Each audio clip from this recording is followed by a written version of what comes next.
everyone. I wanted to take a minute and I wanted to talk about prepping files for print. I've had some questions lately from a few different people about getting errors when trying to upload images, say to a print lab, and saying that resolution is too low to support the size print that they want to do. So let's talk about this for a second. The first thing that I want to talk about is design size. So you'll notice in templates that I design, if we look, let's say we go to image and image size here, most of my designs are going to be starting out by default here, 5,000 by 2,500 pixels. So let's go ahead and resize this thing. We're going to let this run here. And just a second, it will wrap up. So this is the default size when you get a template from me for, say, the 1:2 ratio banner. All right, so 2,500 by 5,000 pixels. If you do an inches conversion on this, you'll see the default size for this is 16 inches roughly by 8 inches roughly. Now, most people tend to think that this is the largest size that this resolution will print. But we got to keep in mind resolution is a very tricky concept to get down, and how that it works. We also have to take into account, this 300 DPI here and how it affects things. Long story short, this file will support printing, practically any size that you want to do. I regularly print, and users regularly print 4x8 banners with no issues whatsoever using these files. So the question is, why can we do that? And here's where we kind of need to clarify a couple things, and that is when you're sending a file up to most professional print labs, for McKenna Pro, for instance, and when I send my files to McKenna, that print lab typically has a prep software that they use. So let's say I send this file out, I export this at this 16 by 8, 5,000 by 2,500 pixels, 300 DPI. The print lab sends this file through their prep software based on whatever size that I order. So let's say I order a 4-foot by 8-foot banner. Their prep software will take this file and it will prep that file at 4-foot by 8-foot and force it into, roughly a 300 DPI resolution. And I've talked to print labs, depending on what printer they're using, and how they're printing, the material it's printing on, that resolution is going to change a little bit. But usually it's around 295 to 320, somewhere in that ballpark. So we'll call it 300 by default. So their prep software, what it's doing is it's actually resampling that image. It's upscaling that image using all of the resolution details that's in here in order to make that upscale. And with this size and with this 300 resolution, it has no trouble upscaling and keeping that detail intact. And so, for instance, what we can do, I'm going to go ahead and just click OK on here. If you're working with a print lab, Signs 365, for instance. Now, obviously, Signs 365 does not use any prep software.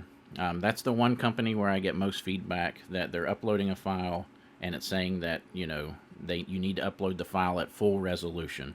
Well, that's because clearly that as a lab, they're not using prep software to prep your files when they get uploaded to them. They're just printing whatever you send.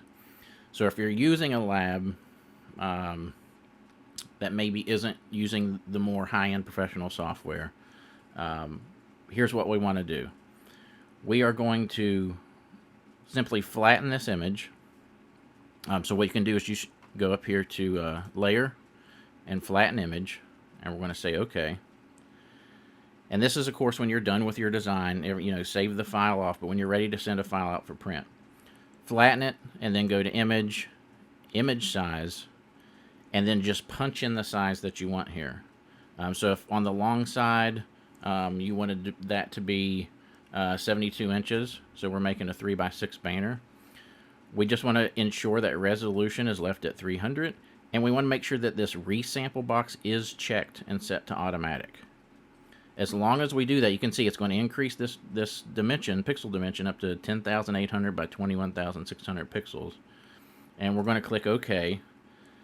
Photoshop's going to run for a minute, and it's going to resize. And if you look here, when we zoom in, all of your details there. So Photoshop does a very good job at this pixel dimension by default of upscaling this image. And this process is what's happening with most pro labs when you send a file to print larger than what your file is set for. This is just happening behind the scenes, and you don't have to do this up front. But again, if you're working with somebody like a Science 365, they're not doing this for you, so they want you doing this before sending the file up. So you can see all of the detail is there. If we zoom back out, if we go back and look at our image size, we're at 36 inches by 72 inches now. Then you can save this file off and send that up to that lab that's requiring a full-size output. So it's a very easy process. But that's the thing. If you're seeing a warning or something like that, or you're using a printer who's saying we require, full resolution output for your print, this is how you would scale that up. It's very simple to do. But let's talk about why we do it like this for just a second as well. Let's back out of this. So when you're working with a template design, you're working with a lot of layers. So this isn't formatted up yet, but you can see we have a lot of layers here. What you don't want to do is rescale this with all of your layers. And this is why I don't send designs out this way. If you try to rescale this with all of your layers up to a very large document size, like 3 foot by 6 foot or 4 by 8 or something like that, most machines are going to just, it's just going to crush them.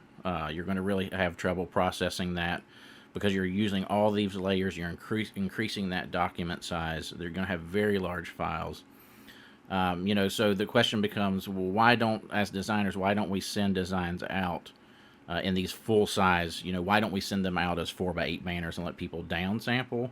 Well, the files that you would download, one, would be absolutely massive, and these layered files already get pretty big. It's very common to have a download file with all of the design templates in there be, 2 gigabytes or 3 gigabytes. If these designs are coming out at a full-on scale at 300 dpi, I mean, these are going to be absolutely massive files. And the real problem is trying to load those layered documents into Photoshop. Many computers would be lucky to even get them loaded before crashing. Others that did load it would take a very, very long time to do anything with. The other thing to keep in mind is if the design comes in at that high of a resolution, your subject images that you extract and maybe drop PNGs in there, all of those subjects would need to be upscaled to match the new resolution. So the reason we design at the resolution we do is because the resolution is there to upscale very easily and not lose any quality, and also be able to work much better with the size that your subjects are coming in and things like that. It keeps the file sizes down. So just from an overall workflow perspective, it's much better to keep that file size down, but with a workable resolution, which is where we're at. Now, with all that said, that's kind of the manual process of how you would prep this file for print at full resolution if a lab requires it. I'm also have made a free action. I'm just going to provide this to anybody that wants it. That will just do most of this for you. So once you get done with a design, you got your subjects in there, you got your text changed, everything looks good. We're going to have an action here just called resize for print. Again, I'll have a link for this. You can go download this if you'd like to have it. So when we run this action, what it's going to do is it's going to flatten everything for you. It's going to give you a quick little readout here, enter desired output size for print, make sure to leave resolution at 300, and then ensure resample is checked and set to automatic. So we continue. We're going to punch our new sizes in here. By default, this is just going to 4 by 8. You make this whatever size you want it to be. If you wanted the long side of this to be 3 feet, we'd put 36 inches in. And then, again, leaving this at resolution at 300, resampling is automatic. We're going to click OK. And once it does that, it's just going to prompt you to save this file wherever you want it. So you could browse out, you could create a new folder, jump in here, rename this, and click OK, click Save. Save this at highest quality, and there you go. Your output file is going to be there that you would send that file up to the lab. So hopefully this makes sense. I wanted to explain why we do what we do, what's going on with the print labs when you send these files up, and hopefully answer some questions. There's some great videos out there about understanding print resolution, how that works, particularly with printing enlargements and things, and resampling, all of those things. So I'll let you look for those videos so some smarter people than I can explain that to you. But hopefully this gives you a good indication of what's going on, like how to do an easy fix for those prints. Again, grab the action if you'd like to have it. You're more than welcome. And if you have any questions, please let me know.